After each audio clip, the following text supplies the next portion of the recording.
FBA fees climbing, I'm losing my grip. Storage costs rising, they'll never let me skip. Refunds I'm eating, returns pile up too. Oh, Amazon, what else will you do? I look at my dashboard, my profits erased. My margins are gone, it's a slap in the face. Prime Day's a promise, but it's such a race.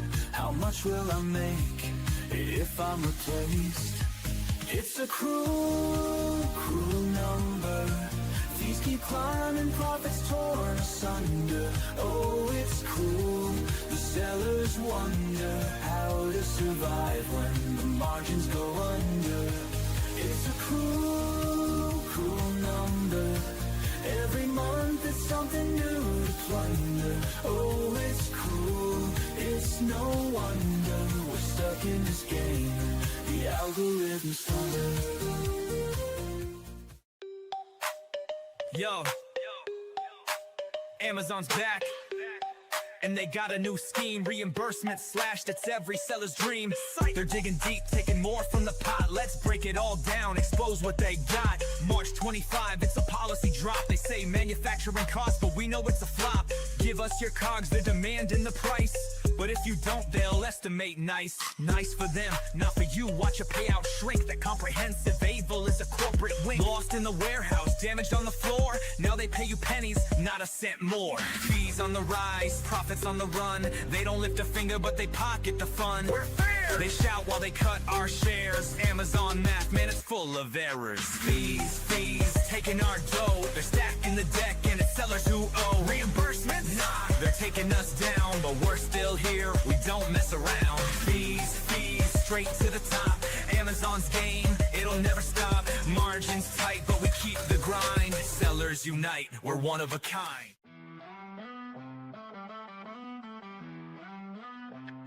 I try to sell my product on Amazon, thought it'd be a breeze. But little did I know I'd be stuck with seller support disease. They never seem to solve my problems, just give me the runaround. I'm tired of waiting on hold. My patience is wearing thin, I'll never be found. Amazon seller support, you suck, you suck, you suck. Can't get no satisfaction. I'm out of luck, out of luck, out of luck.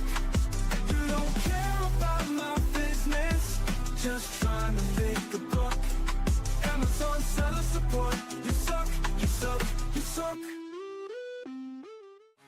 This one's for the sellers on the grind, getting left on red, wasting all their time. I hit up support, got an auto reply. Thanks for your patience, man, I wanna cry. Inventory lost, my margins are toast. Reps playing tag like the Casper the Ghost. They pass me around, it's a never-ending game. Nobody takes action, everybody shifts blame. My ASIN's down, I'm out of the race. They say they'll escalate, yo, what a disgrace. Amazon seller support, you're breaking my heart. No answers, no fixes, just tearing me apart. Hours in the queue, stuck in the dark. Amazon seller support, you're missing the mark.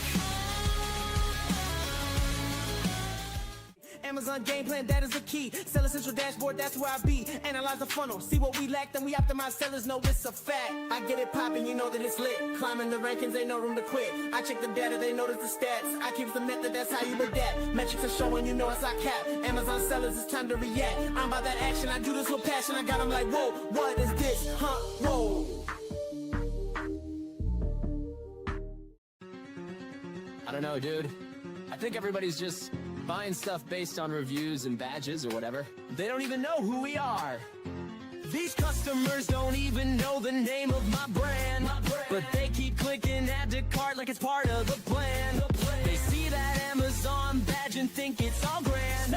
But yo, they don't even know the name of my brand.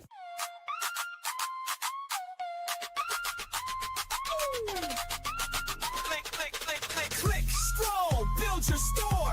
Amazon's waiting, what you waiting for? Brand it loud, make it shine. Steven's here to drop the rhyme. Blue tiles, banners, plug and play. Your storefront's live, let's sell a day. Now listen up, I'm Steven Pope, Amazon guru, I'll help you cope. Step 1, get that that trademark stamped. Without brand registry, your Amazon cramped. Head to Seller Central, log in quick.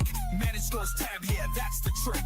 Upload your logo, flex that style. You're about to make Jeff Bezos smile. Where pick a template, marquee or grid. Drop your tiles like a branding whiz. Hero image, big and bold. This store's gonna glitter like digital gold. Flex, grow, build your store. Amazon's waiting, what you waiting for? Brand it loud, make it shine. Steven's here to drop the rhyme. Blue tiles, banners, plug and play. Your storefront's live, let's sell today. Yo. In the trenches of the Amazon game, trying to survive while it's driving me insane. Nobody warns you, they just claim it's passive income. Nah, it's pain. I'm sitting at a birthday, laughing, chilling, next to a newbie Amazon seller spilling. She's like, Prime so smooth, it's a killer. Then tried to sell, now she's stuck in a thriller. Finding products, yeah, that's the first grind. Scrolling Alibaba, losing my mind. Sample suck, manufacturers decline. I'm like, dang, how's anyone doing this fine? Ship it in, pay for the bubble wrap, but they ship glass bottles in padded crap. Now I got hot sauce leaks, refund stack, customers pissed. Man, I'm under attack. Amazon's a beast, it's a fight, no peace. From SEO to PPC, the hustle don't cease. Think it's passive? Nah, you better increase your tolerance for chaos or face defeat. Trademark wars, brand registries a scam. They banned my brand, now I'm in a jam. Listings yanked, products ranked and tanked. Lost dogs in the catalog, my account shanked. Now let's talk ads, it's a rabbit hole.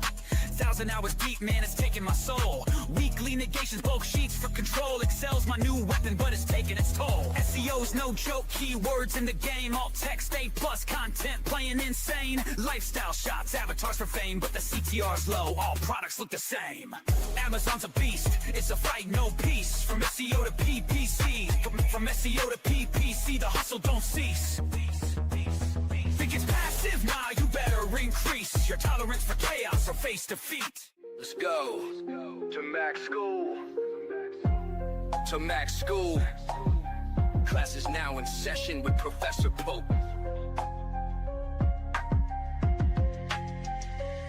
They got the SOP, cause Professor Pope wrote the recipe. Helping Amazon sellers grow sales exponentially. Amazon's a jungle, but we map the strategy. Brand strategist playbook, it's a guide to victory. Troubleshooting catalogs, you know we got the answer key. Boosting all your rankings, turning sales into a legacy. SOB so deep, you'd think we studied at Max School. Every step we follow leads to growth, yeah, it's a golden rule. Stuck on keywords, we'll find the ones that work the best. Using Helium-10, strike distance keywords pass the test. Incremental indexing ensures the listing set to rise. From the back end to the bullets, optimization hits the skies. Brand store creation, yeah, we make it shine and flow. A+ content design makes conversions overflow. Need your images on point, best practices in the plan. All text and photo rules ensure your visuals command. SEO meets PPC, it's balanced, every step aligned. We'll construct the MKLs that drive rankings over time. Budget caps and bid adjustments, no more wasted spending. Segmentation builds campaigns that sellers can defend. Got a hijacker, no problem, we'll file to take them down. Review requests in action, 5-star ratings come around. Flat file updates, market share reports, it's all in reach. Professor Pope wrote the SOP so sellers learn and teach. Meanwhile, my Amazon guys on the case, fixing up my problems at lightning pace. Ticket escalations, Mag's the boss. Even Amazon says we'll take the loss. Seller support don't know what's up. Passing the buck when the issue gets tough. They're the official team, but they can't comply. So they say, reach out to my Amazon guy. They're supposed to be the pros, but they can't decode policies and tools from their own damn road. I'm paying fees, yet they bring me stress. But Mag turns my chaos into pure success. Seller support reps, they throwing shade, but then admit, yo, Mag will get you paid. Third-party agency taking the throne while Amazon fumbles in their own damn zone. Seller support don't know what's up. Passing the buck when the issue gets tough. They're the official team, but they can't comply. So they say, reach out to my Amazon guy. So here's the truth, let's keep it real. Mag's the team with the pro-level skill. Amazon sellers, you know the vibe when support says call Mag. They'll give you peace of mind. Amazon seller support, you can suck my image stack. Sucking is all you're good at anyway. Bezos, hit me up if you want to sell seller support. I'm buying. There's a chase. Peace. All right, we're going to be talking about all things pay-per-click advertising on Amazon, how to improve your sales, your impressions, your clicks, your profitability, all that fun stuff. So if you're looking to improve your pay-per-click advertising, Amazon advertising, and all the above, you are in the right place. My name is Kevin Sanderson from My Amazon Guy.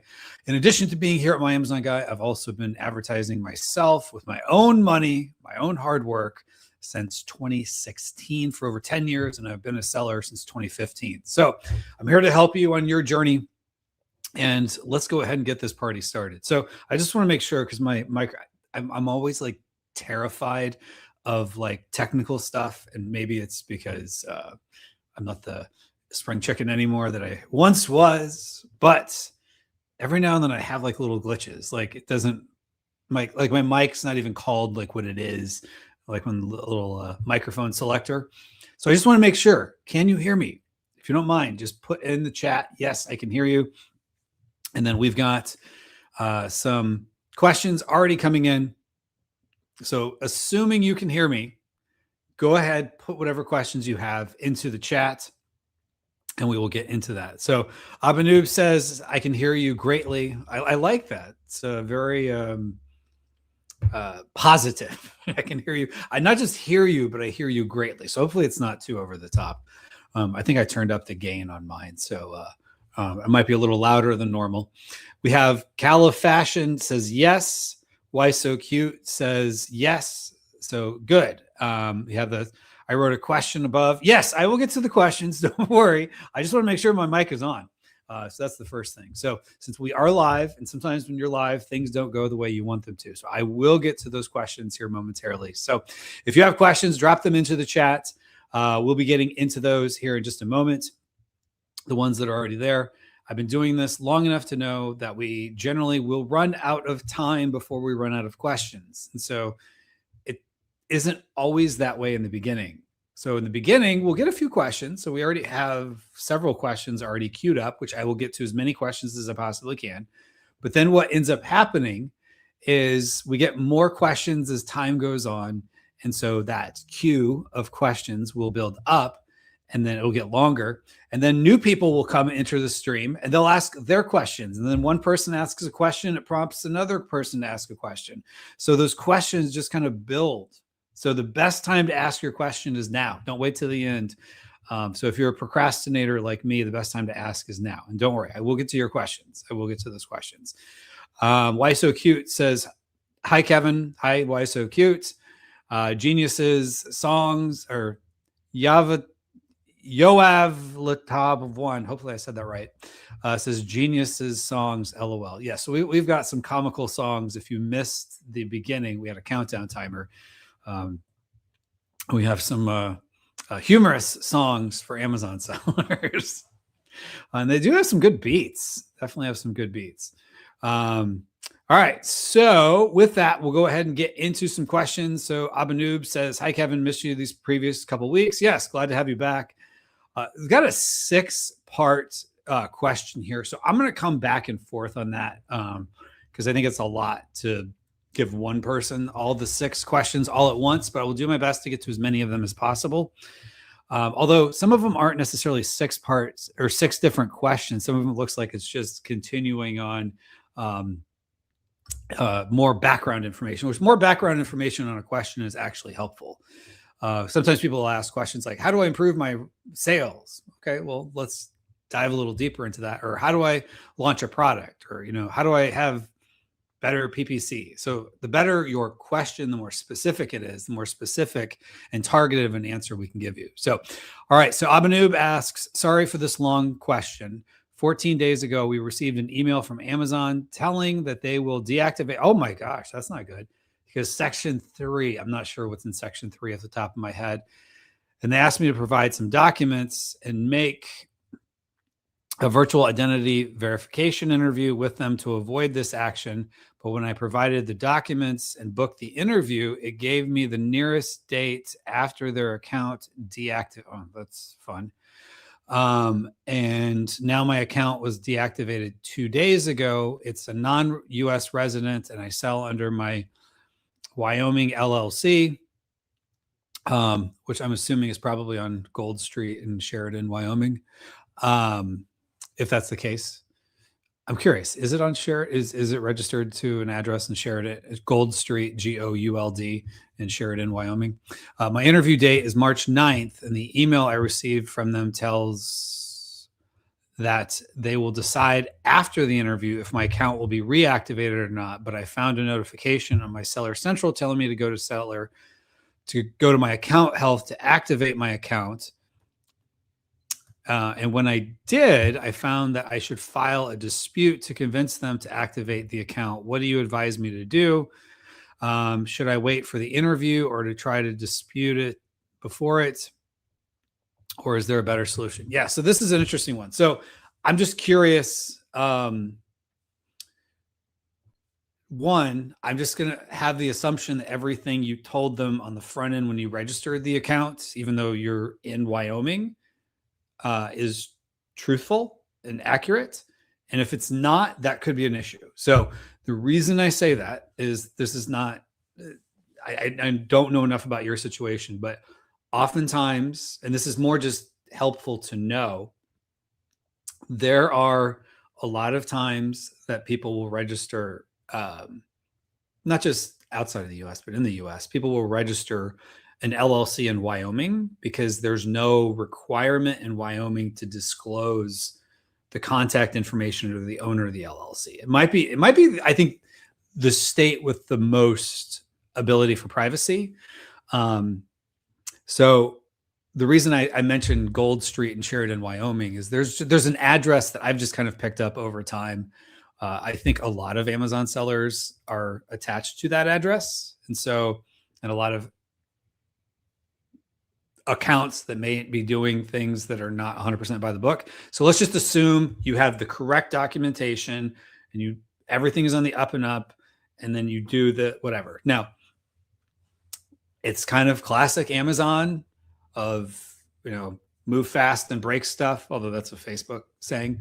But basically that you sometimes get conflicting advice from Amazon of schedule this. Now, we'll say our deadline is here, but it'll be after that you can actually schedule.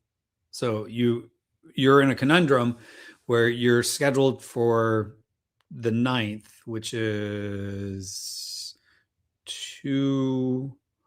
basically in 2 weeks. And you also got the suggestion to go to account health and respond to it. So I don't 100% know the answer on this one. So my gut says be responsive in your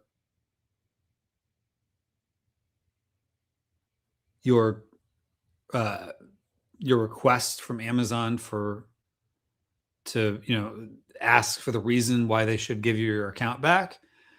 I would definitely look up, this is a longer discussion for this topic, but I would look up, how do you write how do you write this? Like in fact, we have, I'm almost positive on this channel, we have a few videos talking about that. How do you write that response to Amazon?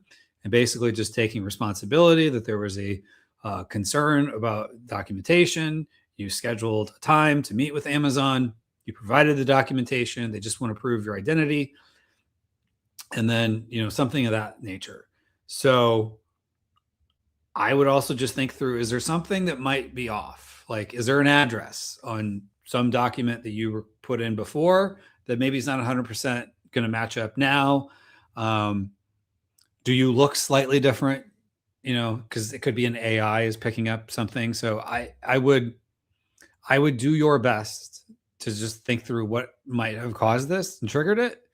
And it could just be that maybe it's just the address of the location of where you have a registered agent in Wyoming. So things to think about. I don't know that was helpful, but I would at least respond to the thing in account health about why they should reactivate your account.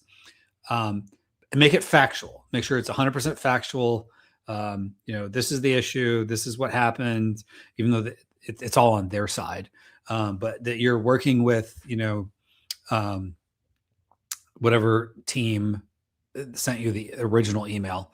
But yeah, so sorry you're going through that, and hopefully you're able to figure that out here soon. All right. Next up, we have Yoav Talav says, hi. Hello. My first time, and I'm already have my first question. That's good. Jumping right into it. So that was even before we started that the question came in. So, and again, if you have questions, everybody watching this, drop them into the chat. Best time to ask your question is now as opposed to the end of the stream. So I'll be going for about another 50 minutes, 50. And I want to be able to answer as many questions as possible and get you answers. But we oftentimes run out of time as things go off. So as we get closer to the end. So as time goes on, the list of questions tends to grow, and I want to answer as many of questions as possible for you. So next up, the question is, I'm getting the AMC segments bill, the Amazon Marketing Cloud. I just don't understand how am I supposed to do it, because bottom line, it's only for bid placement. What is the campaign I need to build for what placement? And also, yeah, basically you're doing it as a bid modifier for those audiences. Like, so if your goal is to spend $1 per click, you could do, and you don't want to have, like, for that particular campaign, a lot of others, you could do a 50-cent bid on like your keywords and the ad group, and then put 100% modifier.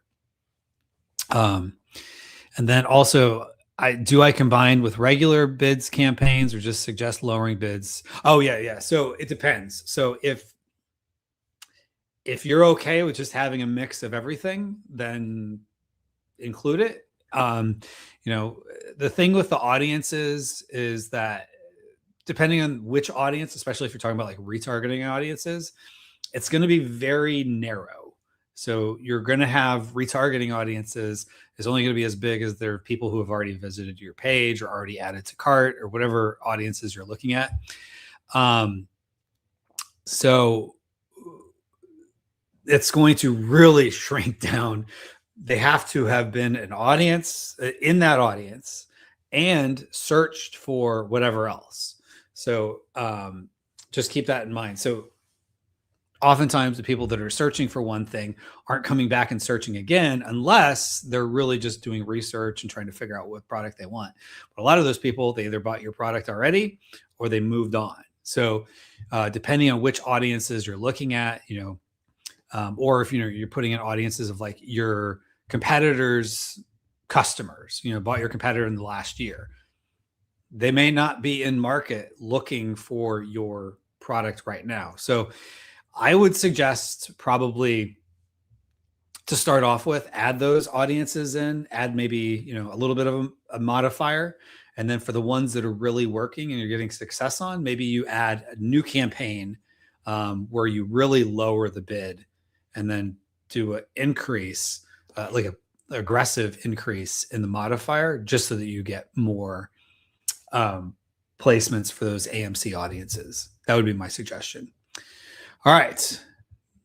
Got another question. And again, if you have your questions, drop them into the chat. In fact, we're going to start to get quite a few coming in. So, all right. Alexandra Maidens, I apologize. I'm not sure how to pronounce that. Hi, everyone. I'm looking for advice on how to run PPC during product launch in a saturated category. Do you recommend any strategies? Yeah. So if it's a saturated market, I would focus on be as specific in the long tail keywords as you possibly can. So one of my examples I like to give is, rather than going after like markers, you might go after blue dry erase markers. Blue dry erase markers does not have a lot of traffic going to it, but it's very specific. And so if you go on Amazon and you look up markers, it's like crafting markers, it's like markers for school. It's not a lot of dry erase markers. So dry erase markers is like a niche within a niche. And then blue dry erase marker is even more specific.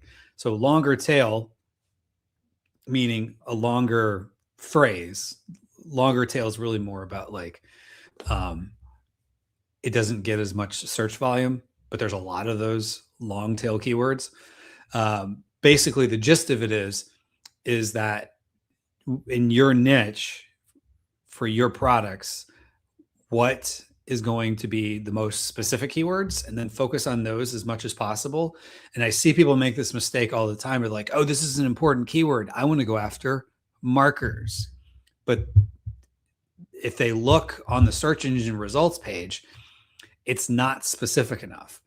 And maybe over time you build up to the markers or whatever that main keyword is in your category, but you start off with, in my opinion, it's a good idea to start off with those more niche, more specific keywords, because, you know, maybe people are looking for dry erase markers, typing in markers, but they want green ones, or they want a multicolor pack, and that's not what you're offering. So what is your product? What is specific, and what is going to be very relevant for the people who are searching for it?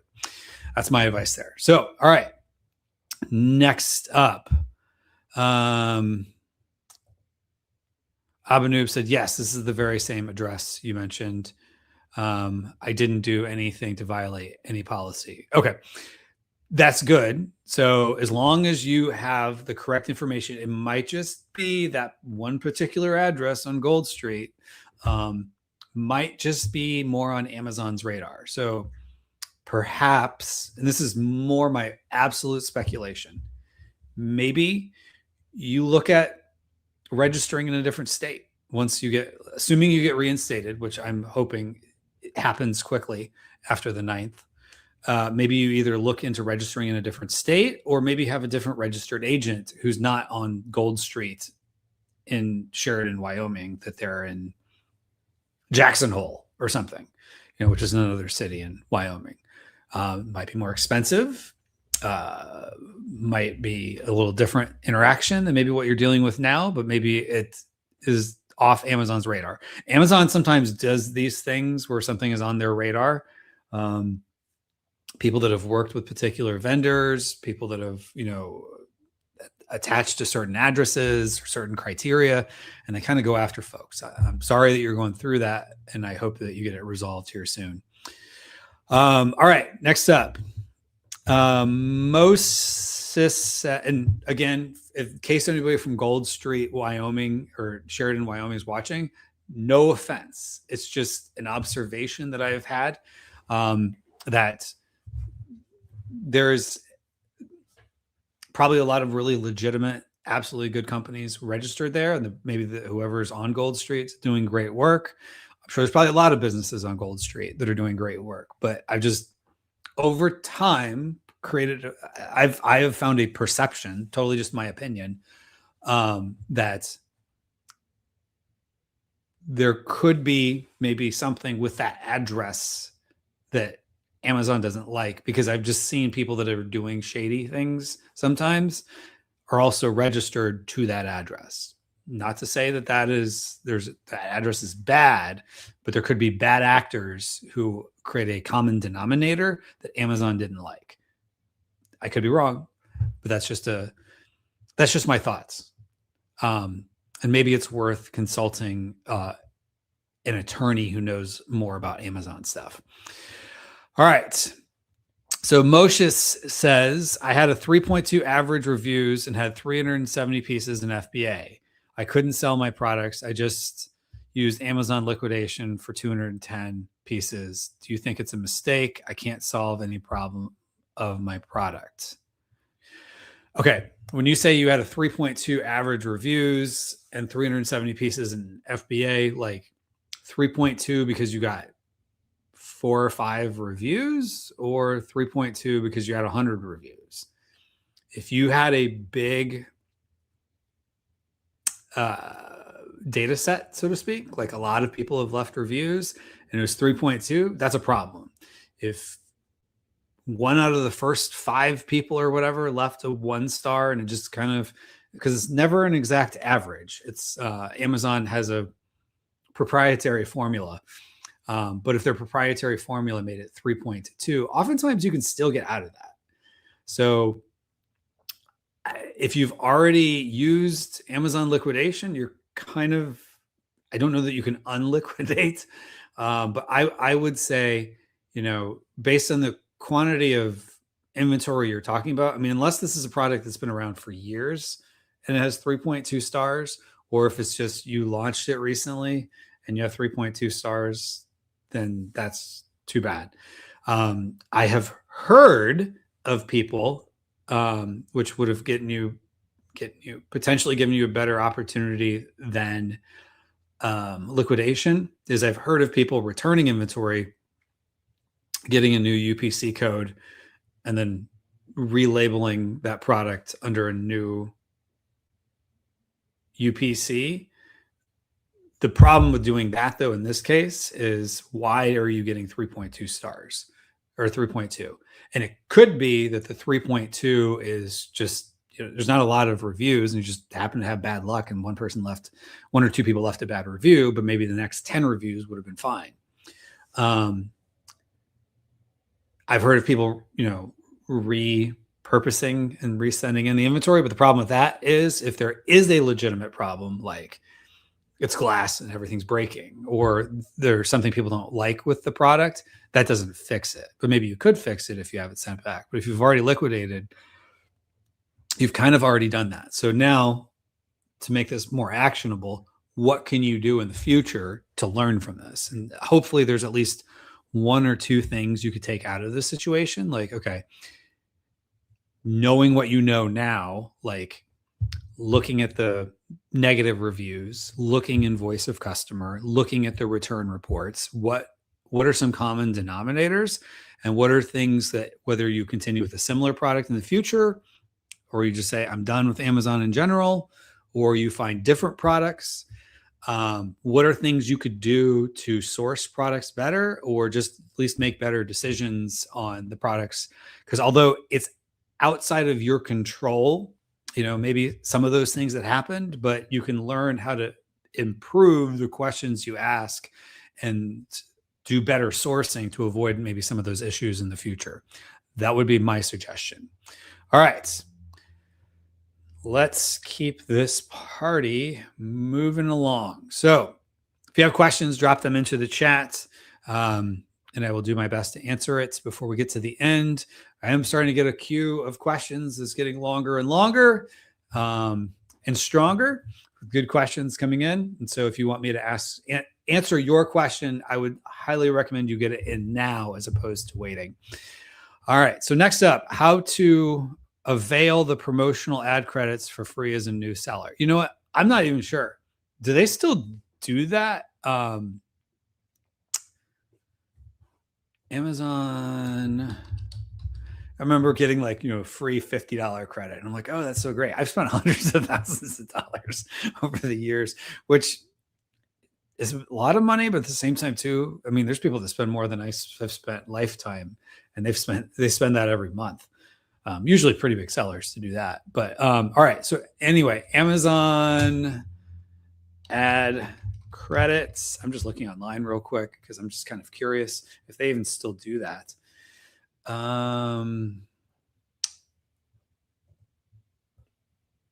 Credits are distributed.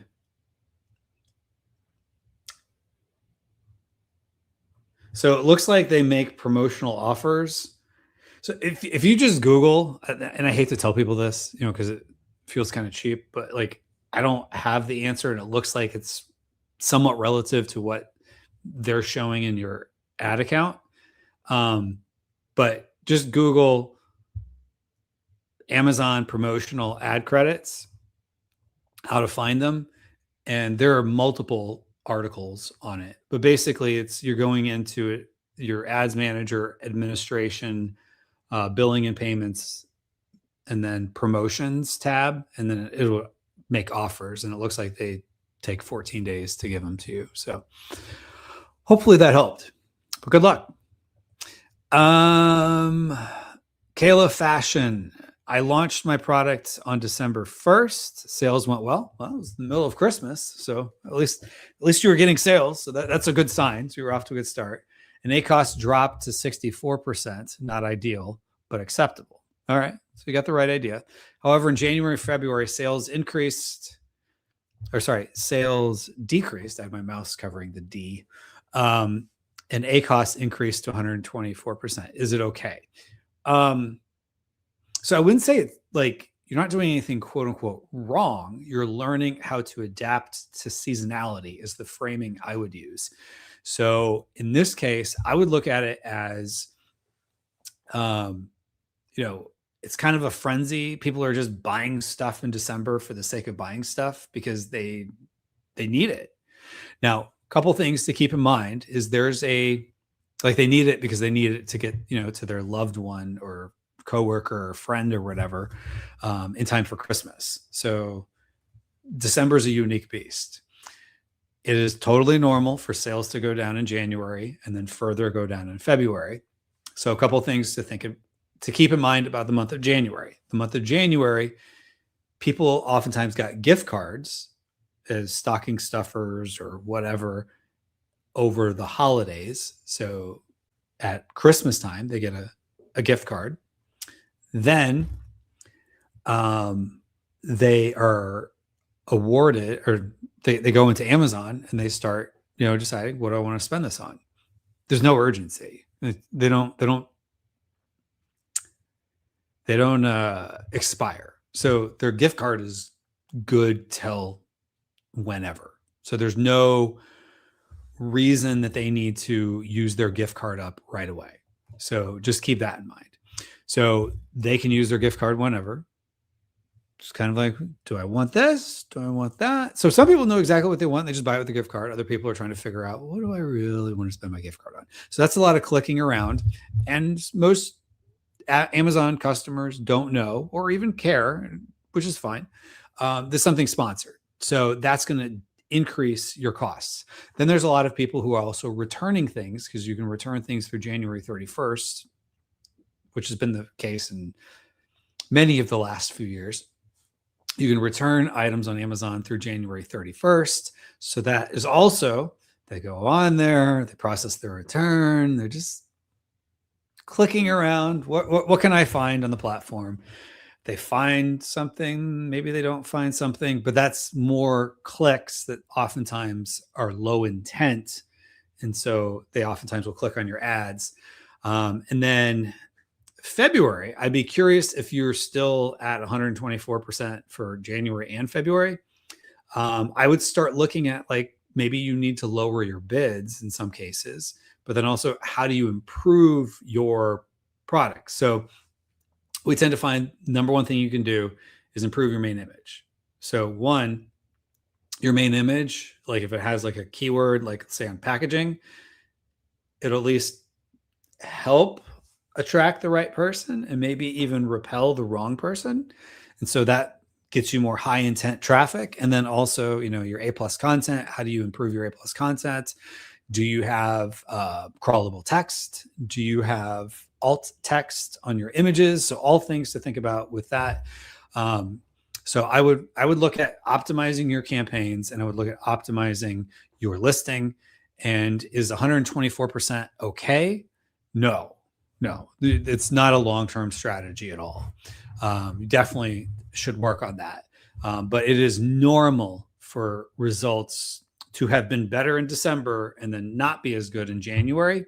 But I tend to find, from a profitability, cash flow standpoint, even though my sales tend to be higher in January, things tend to improve in February because you have less of that kind of looky-loo clicking around traffic that you have in the month of January, because they're deciding what to do with their gift cards. Still people with gift cards, but it's like it's a decreasing number of people coming onto the platform with gift cards, because usually people have used them in the 6 weeks or so following Christmas, or they use them before Valentine's Day. So hopefully that helped. And then also think about the seasonality of your product itself. Is there an inherent season that, maybe you're not in season, but maybe the summertime, or, March starts to become your season when it's warmer. Like, it's cold here in South Florida, which, 40 degrees in South Florida, nobody knows what to do. I'm surprised they don't close down the city, because you need a jacket. So anyway, hopefully that was helpful to you there. So, all right. So Why So Cute says, I have a question. Well, good. Hopefully I have an answer. How do you calculate max allowable cost per click if your target margin is 18% net after ads? Okay. So take whatever it is and go backwards. So not counting ads, what is your margin per product that you would have to have? So let's just say your margin is 40% and you're selling your product for $20. So your margin before PPC is essentially you have a $8 margin. If it's a $20 product, and I'm just using numbers that are easy for me to come up with on the fly. So you have $20, $8 margins for 40% margins pre-PPC.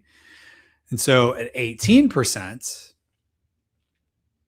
now the math isn't, $3.60. So $3.60 is what you're hoping to get. So that means the difference between the two would mean you can spend up to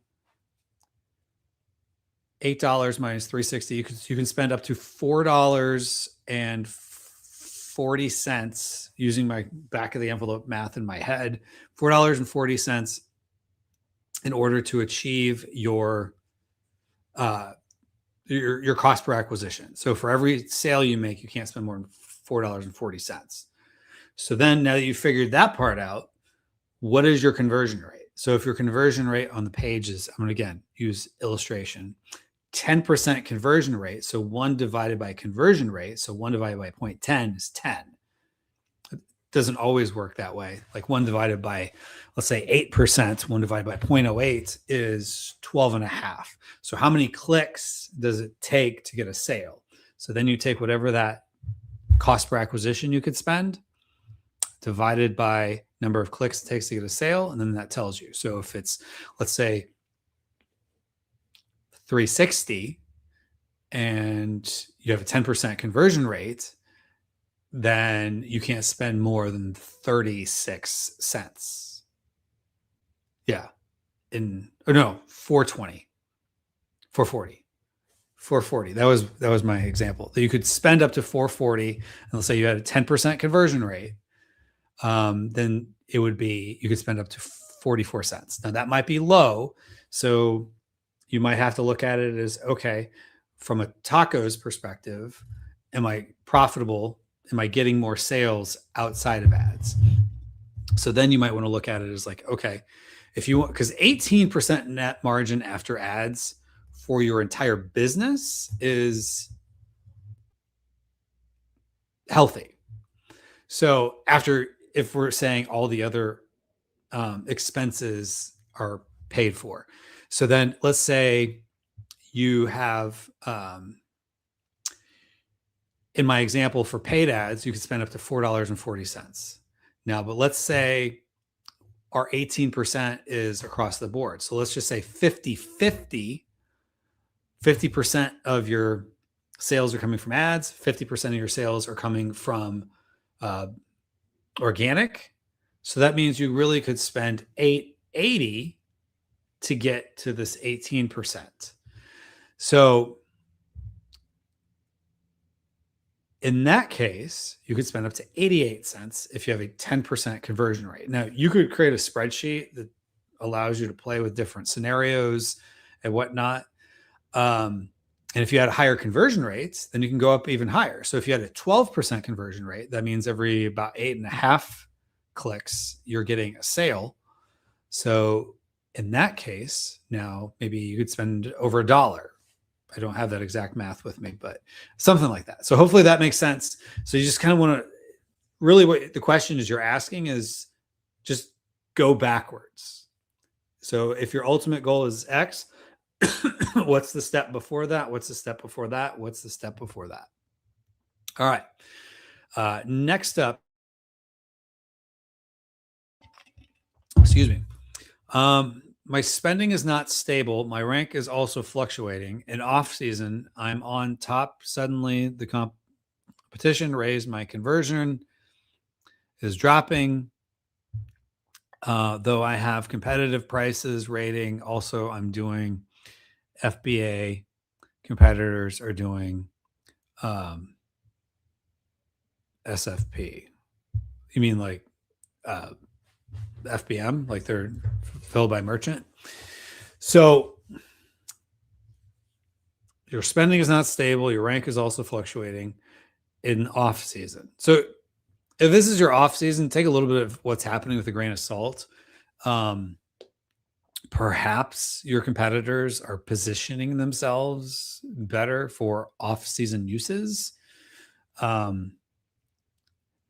Maybe you're starting to ramp into the season and the competitors are doing better in that regard. So, but they might have some of the same problems you have. It's hard to know sometimes. Like you don't know what they're spending on ads.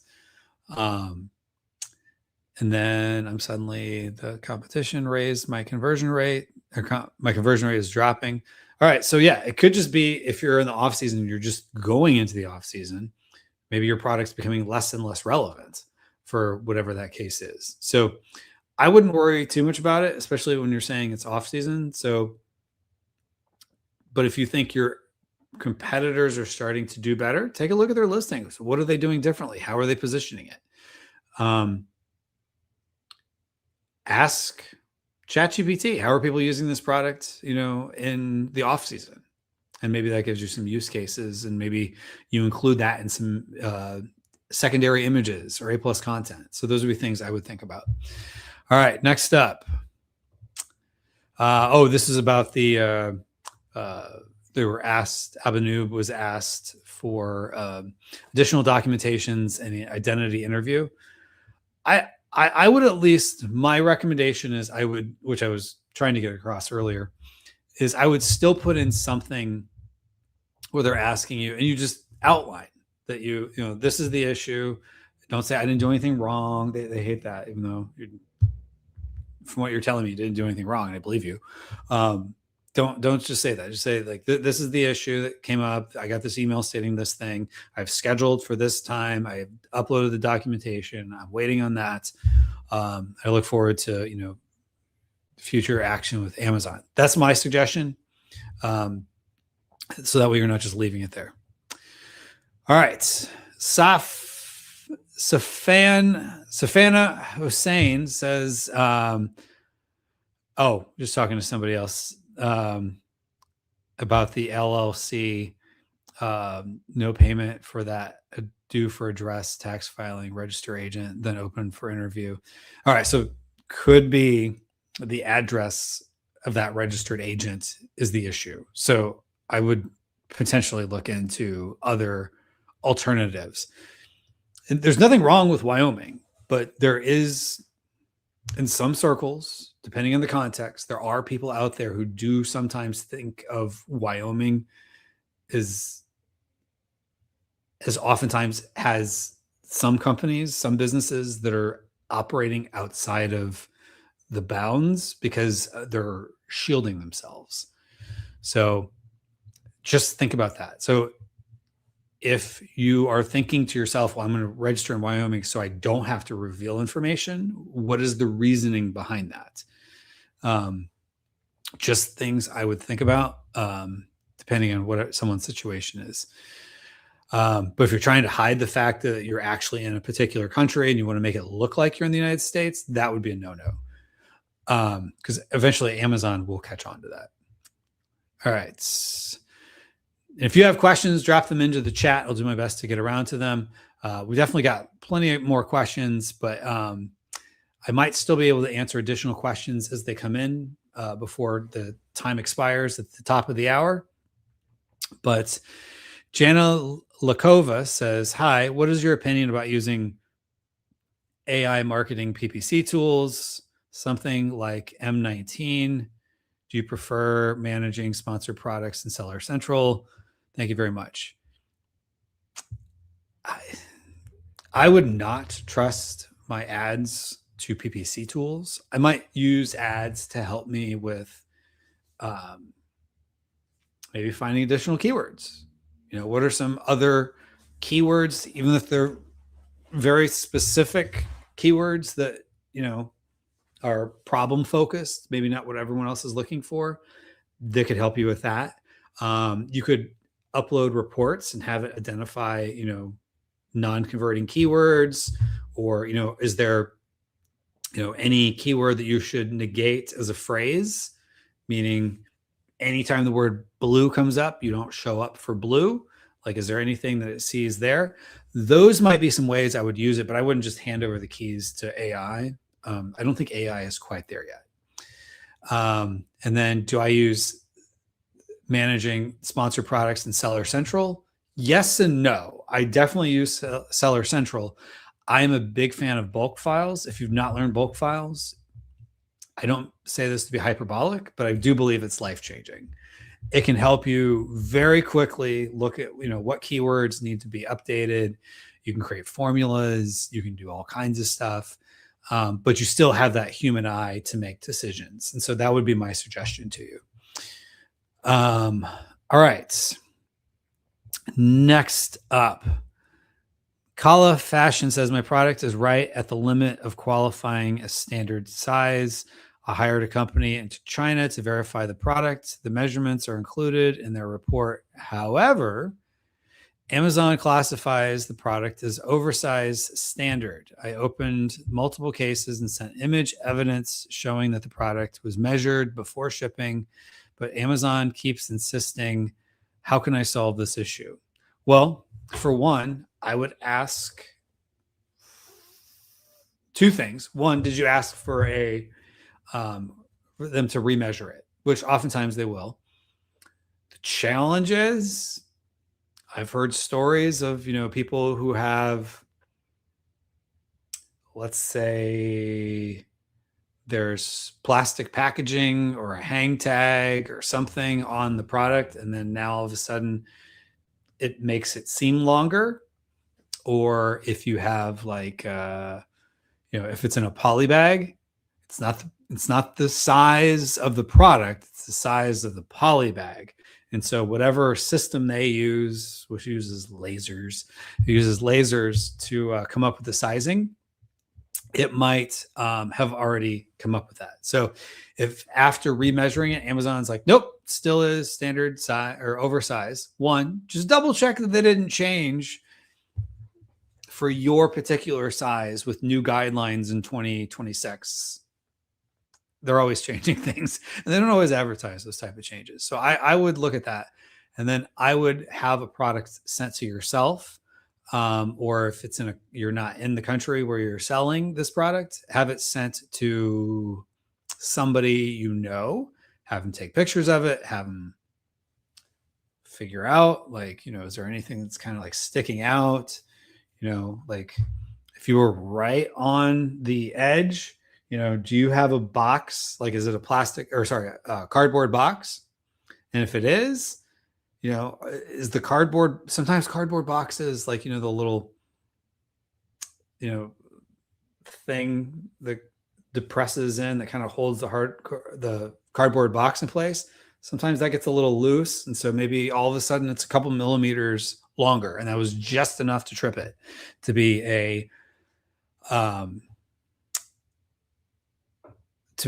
a oversize. And then make sure also you understand what is oversized, because it's kind of a riddle the way they describe oversize. So make sure all the classifications, not just one particular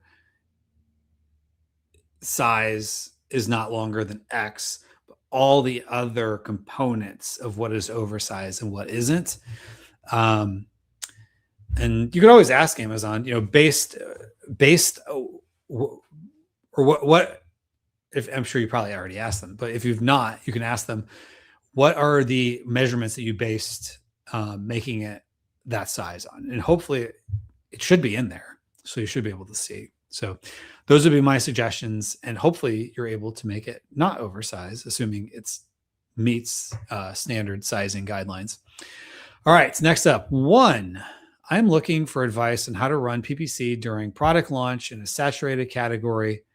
Do you recommend any strategies? I think I already answered this. Oh, different person asking it. Go after longer tail keywords. Don't get caught up in the trap I see a lot of people do of this is a main keyword and then just lose money on it for months. Like sometimes you have to work up to like those more higher search volume keywords, and get into those when you actually can be competitive. So those would be my 2 cents there. And then any pro tips on how to collect reviews on Amazon. I know about Vine program. So honestly, don't get too wrapped up in the review game. So there used to be a lot of strategies about reviews. Like when once upon a time, please don't do this. But when I first started on Amazon in 2016 on my own brand, the strategy people were doing is they'd reach out to people who were top 10,000 reviewers. Hey, I've got this product. Da, da, da, da. Can I send you one in exchange for a review? And then people would just put like their review, and they would say something to the effect of, this review is being done in exchange for a free product or a discount or something to that effect. And that met Federal Trade Commission guidelines, and Amazon was okay with it. Then I think it was TechCrunch did a big thing on showing they looked at like tens of thousands of reviews, I think, ones that had that verbiage, ones that didn't have that verbiage about, received in exchange for a review. And it was like 4.2 stars versus 4.6 or something like that. And so it became like a can you trust reviews on Amazon, and Amazon does not want to mess around with that. So that's one of the reasons why they came up with the Vine program. Vine sometimes can be a little harsher because they can't put everything as 5 stars, but they also know they can't put everything as just a 1 star. So they have to be, for the most part, pretty fair. So you could do that, but don't get into any of these review manipulation, as Amazon would call it, strategies.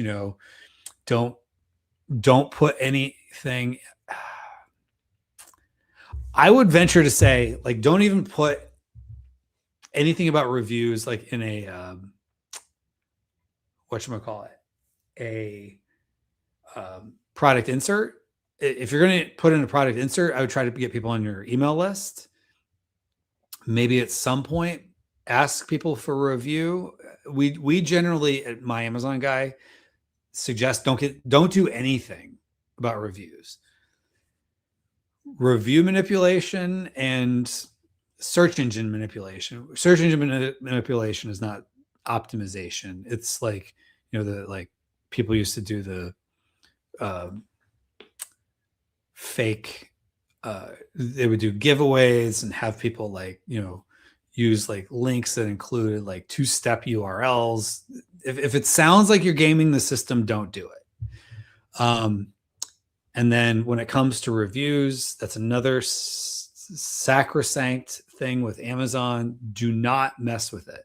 So you're better off. The best way to get more reviews is get more sales, because over time, a certain percentage of the people who purchase your product are going to leave a review. And just kind of let it happen. And if you do anything where let's say you have an email list and you say to people like, hey, if you've purchased our product, we'd love to get your honest feedback on Amazon, leaving a review. Do not put anything about, if you're happy, click here. If you're not happy, click there. And it depends on where they go. Don't do anything that you wouldn't want Amazon to see, and just assume anything you do, the wrong department at Amazon, when I say wrong department, like the department that oversees this and would take offense to something like that, is going to read it. So just always assume that Amazon's going to protect their reviews. So you're almost better off just get more sales. Don't focus on reviews too much. Just focus on getting more sales, and the reviews will come, is the best way to handle it. All right, next up, Nadeem Muhammad says, if customers truly don't care whether they buy through a paid ad or organic result, then on what basis are we assuming they will intentionally skip the ad and choose the organic listing instead? That's a good question. So there are probably a segment of the population that notices what it is. But, if you think about it, like, where are you going to get the most clicks on your paid ads? The top row, top of search. Now, those oftentimes are people just curious because they didn't spend a lot of time going through and looking at a bunch of different, main images, it's just clicking on the first one that grabs their eye. So it's tend to be kind of a low, you get more high volume of people clicking, but a lower intent. So unless they really saw right away that your product is what they're looking for. But I don't know that a lot of people are skipping past that and going to organic. Organic is good just because you didn't pay for that placement. But keep in mind, one of the things that all the search-based ad platforms, which let's just say Amazon and Google, they're all doing it. They're pushing down farther and farther over time organic placements. Like even on Google nowadays, it's like if you go on Google and you do a search, you got the AI at the top, and then you got 4 or 5 sponsored in some cases. It's like it's hard to even know where like the non-sponsored starts. So yeah, so that's a very good question. All right, Yoav Talav says, how many campaigns do you recommend creating? There are a lot of campaign types out there, some all types, and saw the potential is 120 per ASIN, but I think it's not normal. 120 seems really high. I mean, at the end of the day, you probably need an auto. You need a manual, at least with broad, maybe a manual with phrase, a manual with exact. And then we generally recommend no more than 5 to 20, somewhere in that range, keywords per campaign. Now, for higher search volume keywords, you probably want to make it fewer. For less search volume, keywords that don't have as much search, you could expand to having more keywords, so maybe up to 20 in the campaign. And the reason you want to do that is just to have more control over budgets. And so not all the budget's going to one particular keyword you don't want. So that would be our suggestion. And then if there's a semantic way to include them, like all the ones that include red, or all the ones that are more, particular feature focused or particular product usage focused or problem solving focused or whatever, include those together. But 120 per ASIN sounds like a lot. One of the things to keep in mind is the more complicated you make it, the more of a prison you're building for yourself to update it. So just keep that in mind.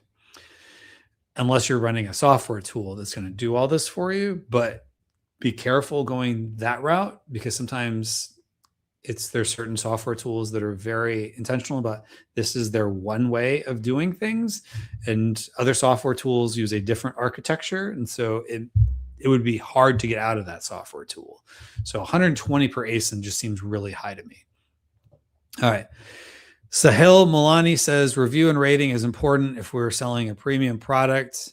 Product is twice than competitors. Review and rating is important, but it's not the end all be all. Because again, you're going to get more reviews over time, and that will help you, assuming that they're good reviews. I would focus more on good quality product, getting it in front of the right people, and converting the right people. Don't do anything to try to trick people, of course, because that could backfire and people leave bad reviews. So make sure that it is, you're showcasing the product in a good, ethical manner that is representative of what the product actually is. And that'll help you attract the right people and get more sales. And then hopefully those people, because they're so happy, leave reviews. But a lot of the positioning is going to come from the pictures. Does it look premium in the pictures, or do the pictures look cheap? And so keep that in mind. And you can use PickFu tests or Product Opinion, one of the two. I personally prefer PickFu.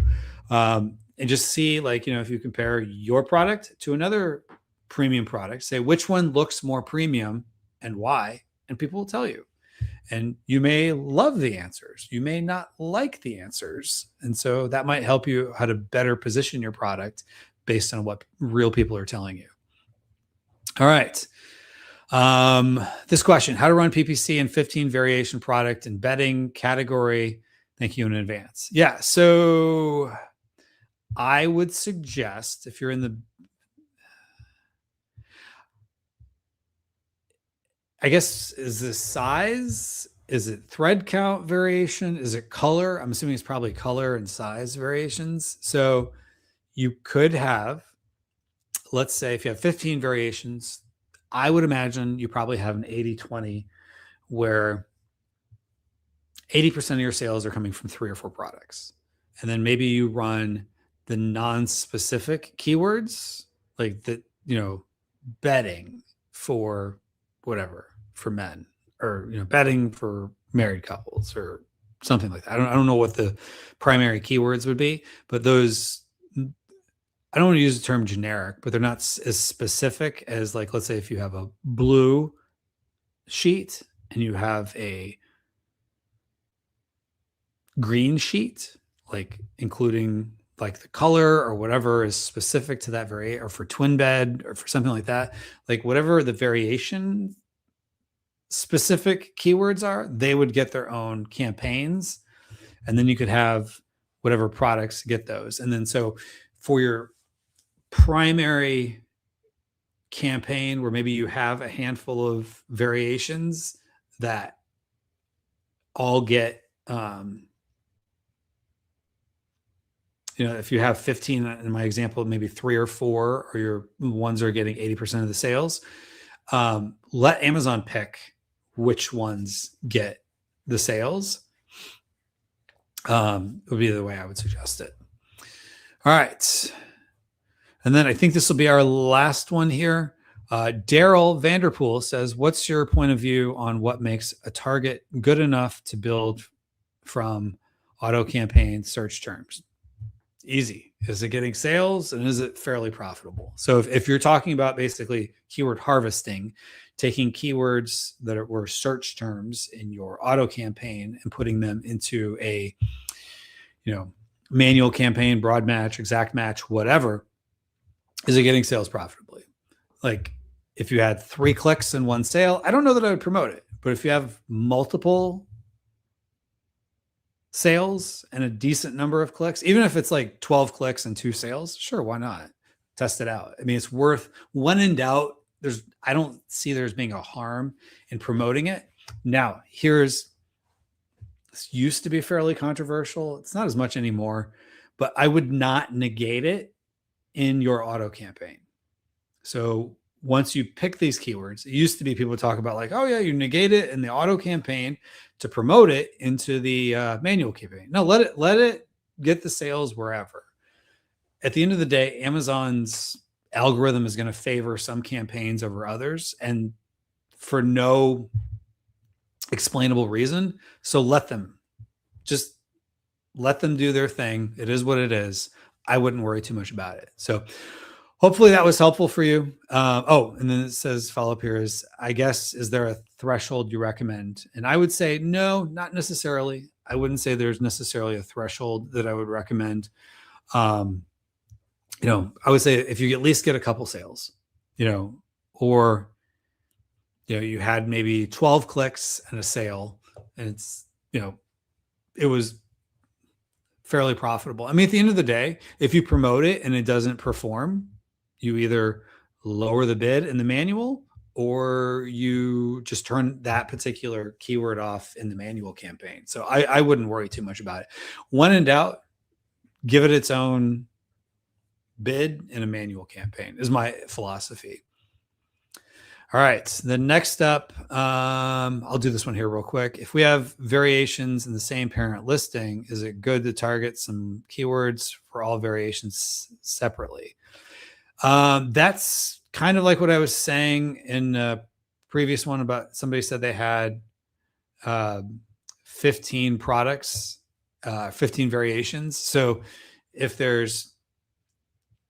take maybe your 20% that are in the same, because at the end of the day, let's say all of these are going to the same parent. I should have probably said that previously, but if these are all going to the same parent listing, so if you have however many What is the 80-20? So if you're talking about 3 variations, just do all of them. If you have like 20 variations, maybe pick like 4 or 5 that are the best performers, which is probably going to be the case, and let those be the ones that are attracting people to the listing. And then somebody might still click on your most popular one and buy the one that hardly anybody buys, but it's at least what's bringing people there. And those would be your non-specific keywords. And then, specific, whether it's by size or color or whatever. So, twin bed sheets, or red sheets or something like that. If you have size variations or color variations, then I would put those specific to that color or whatever the variation is. Those variation specific keywords, I would put those in their own campaign, separate, and then only target those that are specific to that. So with that, thank you everybody for joining us. Hopefully you learned a few things, and it's always fun doing this, and we'll see you again next Tuesday. And for those of you who are enjoying learning on Amazon, join us where my colleague Noah Wickham is hosting his own on Fridays at noon, same time, different day, same place. And he'll be answering all things Amazon. So with that, wishing you the best. Happy selling.